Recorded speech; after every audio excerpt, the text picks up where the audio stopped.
Hello guys, welcome to our YouTube channel study with M.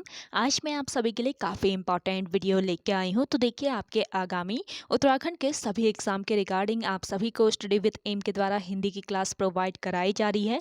ये class daily शाम 5 बजे आप सभी को प्रोवाइड की जाती है, जो कि आपके आगामी उत्तराखंड पुलिस, पटवारी, लेखपाल, फॉरेस्ट गार्ड व अन्य एक दिवसीय सभी परीक्षाओं हेतु काफ़ी महत्वपूर्ण रहने वाली है। तो आप सभी लोग हमारे इस क्लास में स्टार्टिंग से लेकर एंड तक बने रहें।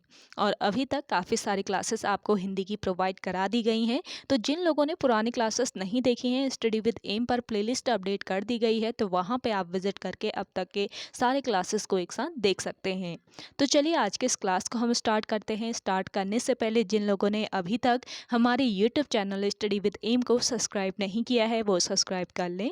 साथ ही साथ बगल में जो बेल आइकन दिख रहा है, इसे भी प्रेस कर लें, ताकि हम कोई भी वीडियो डालते हैं तो उसका नोटिफिकेशन आपके पास जल्द से जल्द पहुंच जाए।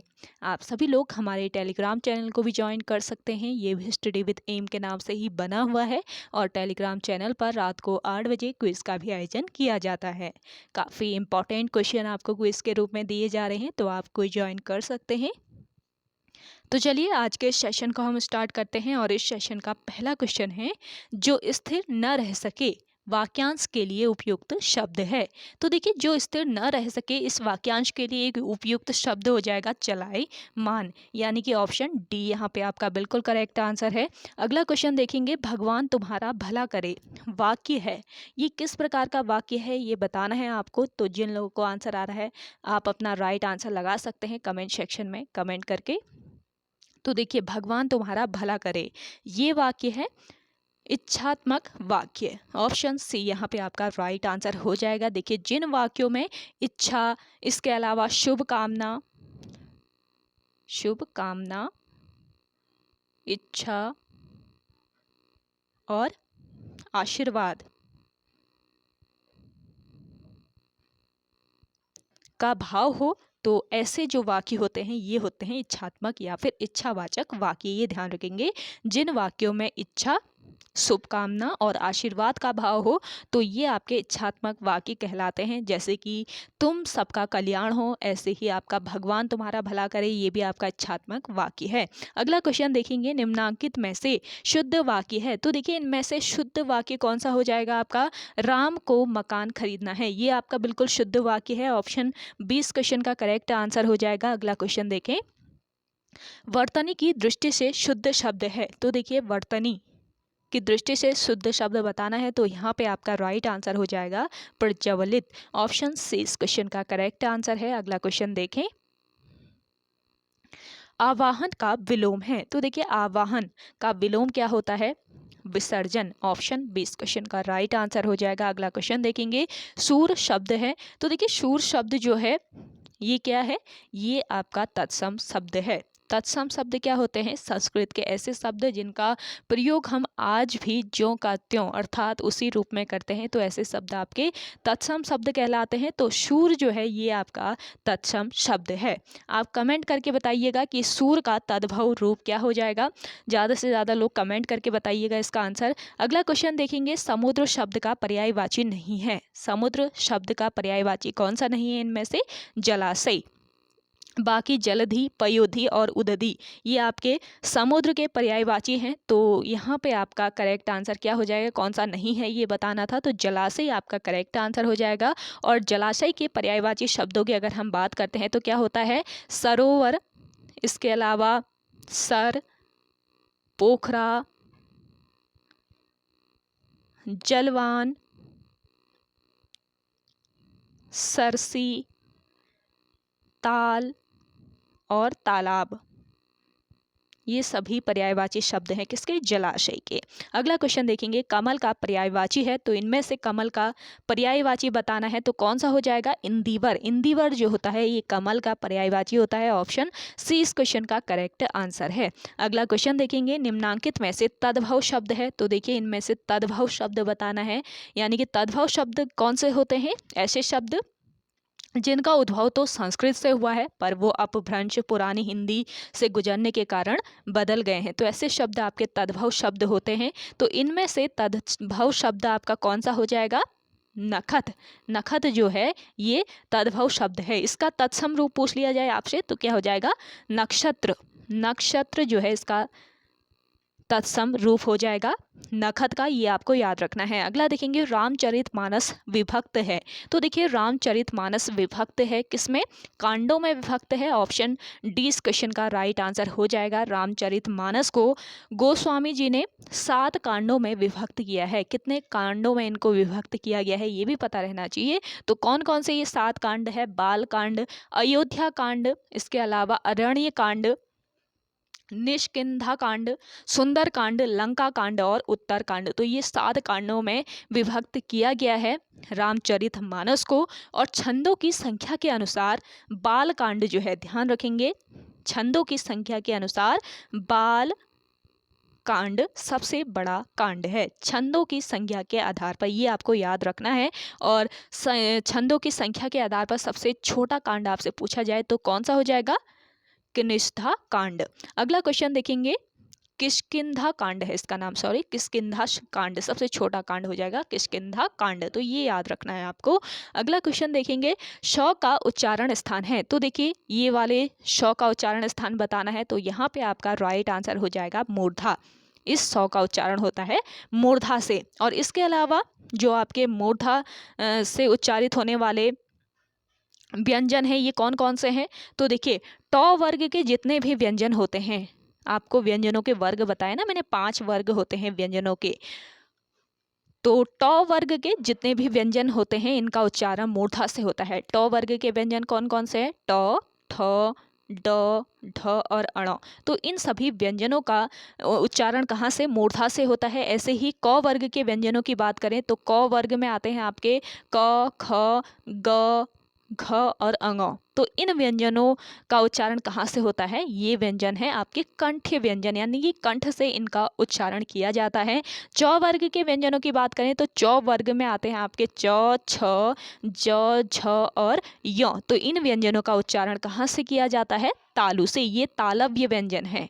तो ये याद रखेंगे, व्यंजनों के प्रकार आपको पता रहना चाहिए। ऐसे ही त वर्ग की बात करें तो त वर्ग में आपके त, थ, द, ध, न आते हैं। और इन व्यंजनों का उच्चारण कहाँ से? दंत से होता है, यानी कि ये दंत्य व्यंजन हुए। और आपके प वर्ग की अगर हम बात करते हैं तो प वर्ग में प, फ, ब, भ, म ये प वर्ग के व्यंजन है और इनका उच्चारण होता है ओष्ठ से। ओष्ठ व्यंजन होंगे आपके प वर्ग के सभी व्यंजन। तो आपको याद रखना है, काफ़ी इंपॉर्टेंट ये क्वेश्चन है। अगला क्वेश्चन देखेंगे, ब्रह्मर्षि का संधि विच्छेद है। तो देखिए ब्रह्मर्षि का संधि विच्छेद बताना है तो क्या हो जाएगा? ब्रह्मादन ऋषि। ऑप्शन बी यहाँ पे आपका बिल्कुल राइट आंसर हो जाएगा। और ब्रह्मर्षि ये किस संधि का उदाहरण है ये भी आपसे पूछा जा सकता है। तो यहाँ पे हो जाएगी आपकी गुण संधि। ये गुण संधि का उदाहरण है। और गुण संधि का नियम क्या होता है बार बार मैं आपको बताती हूँ, तो आप सभी लोग देख लीजिए गुण संधि का नियम। यदि अ और आ के बाद, यदि अ और आ के बाद छोटी ई या फिर बड़ी ई, छोटा ऊ या फिर बड़ा ऊ, छोटा ऊ या बड़ा ऊ और री स्वर आए तो दोनों के मिलने से क्या हो जाते हैं? दोनों के मिलने से ए, ओ और अर हो जाते हैं। तो देखिए यहाँ पे आपका क्या हो रहा है? ए, ओ और अर होता है गुण संधि में।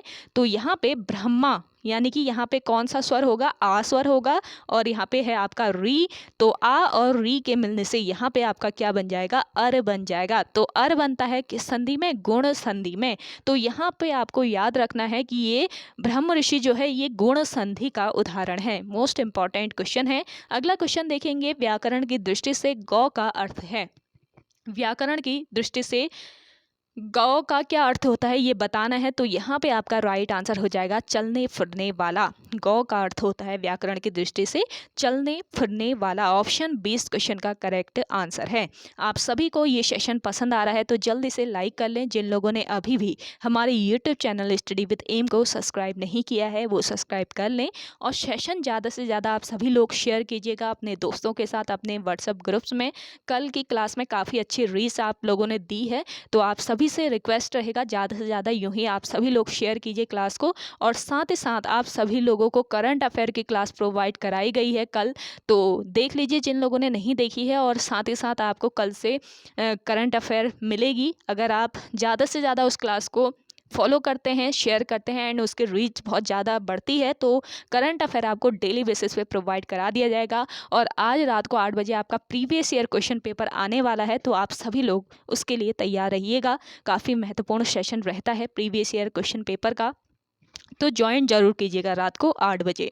चलिए अगला क्वेश्चन देखते हैं। रही मन पानी राखिए, बिन पानी सब सून, पानी गए न उभरे मोती मानस चून। अब देखिए कुछ बच्चे ऐसा कमेंट करते हैं कि मैम दोहा तो है ही नहीं हमारे सिलेबस में, लेकिन देखिए यहाँ पे दोहे में अलंकार बताना है। अलंकार तो आपके सिलेबस में है ना, तो अलंकारों से अक्सर आईओ के द्वारा क्वेश्चन पूछे जा रहे हैं, तो आप सभी लोग इनको बहुत अच्छे से कर लीजिए, क्योंकि यहाँ पे आपको एक एक अलंकार बहुत डिटेल से बताया जाता है कैसे आपको अलंकारों को सॉल्व करना है। तो अलंकार की प्रिपरेशन आप बहुत अच्छे से कर लीजिएगा, क्योंकि अगर आपसे पूछा जाए तो आप करेक्ट कर पाए वहाँ पे।